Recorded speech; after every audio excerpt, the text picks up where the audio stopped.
Today, we're going to explore a really deep and honestly a kind of unsettling question from the Quran. How is it possible for a people to be miraculously rescued by God, to witness things that defy belief, and yet their hearts don't change? In fact, they might even get harder. So let's begin, as we always should, by seeking refuge in God from anything that might pull our hearts away from understanding. In the name of Allah, the source of all mercy, the one whose compassion is beyond our imagination, let's begin this journey. Okay, this right here, this quote really gets to the core of what we're talking about today. It's such a powerful idea, isn't it? We always think that escaping a bad situation is the finish line. But what if it's actually the starting line? What if being set free is the very thing that shows us all the inner chains we never even knew we were carrying? To really unpack this, we're going to turn to the story of the children of Israel, especially as it's told in Surah al-Baqarah. It's this incredible story of God's miracles getting bigger and bigger, while at the same time, the people's patience gets smaller and smaller. It's a story where the more God provides, the more the human heart seems to argue back. I mean, just look at this journey. First, they're rescued from the absolute horror of Pharaoh's tyranny. Then, they literally watch the sea part in two for them, an unbelievable miracle. And yet, soon after, they're building a golden calf to worship. Then God sends them food from the sky, manna. And what happens? They complain. They ask for the regular, boring food they used to have back in Egypt. It's a truly stunning series of events. So how on earth do we make sense of this? Well, we can look at it on two levels. The outer level, the Zahir, is pretty straightforward. It's a historical story about a group of people and their ingratitude. But the inner level, the Batin, now that's the Sufi way. It sees this not just as history, but as a map, an anatomy of the human soul itself. And that's where we're really going to focus. First, though, let's take a look at that classical outer view. How did the great scholars of the past understand this story? For them, it was a crystal clear example of what happens when you're suddenly given freedom. It's a test. And what's so fascinating is how these incredible minds all landed on a similar idea. Al-Ṭabarī points out that just because the outer oppression was gone, it didn't mean their inner need for servitude was gone. Ibn Kathīr says something so brilliant. The golden calf wasn't just a simple mistake, it was a kind of nostalgia, a longing for a God they could see and feel like they could control.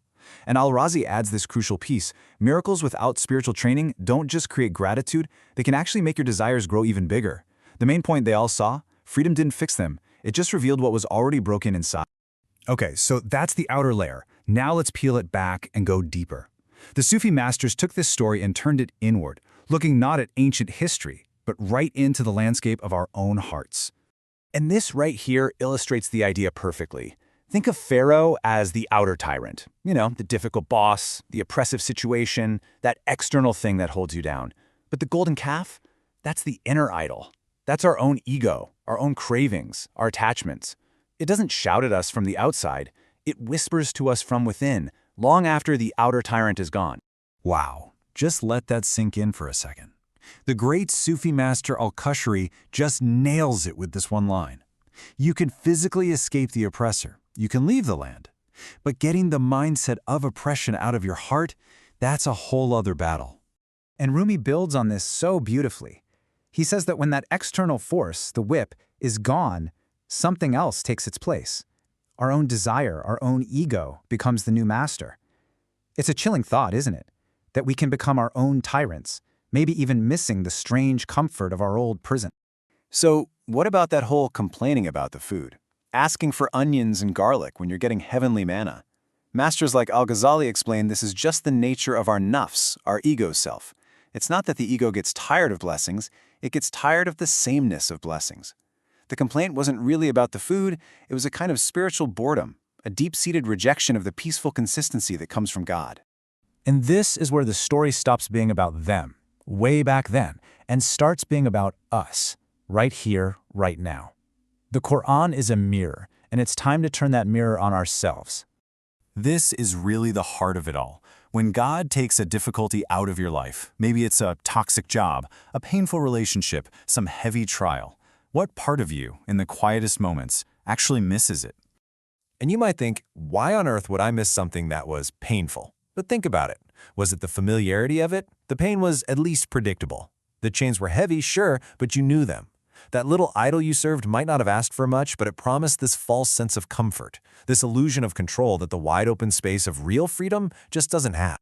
And that brings us to the real punchline of this whole exploration. Leaving your Egypt, leaving the place of your oppression, that's one thing. But leaving the need for Egypt, leaving the need for a pharaoh, for a chain, for something to define yourself against, well, that's the real journey to freedom. So, with that reflection sitting in our hearts, let's just end with a prayer. A whispered conversation, a munajat, asking for the strength to be truly, deeply free.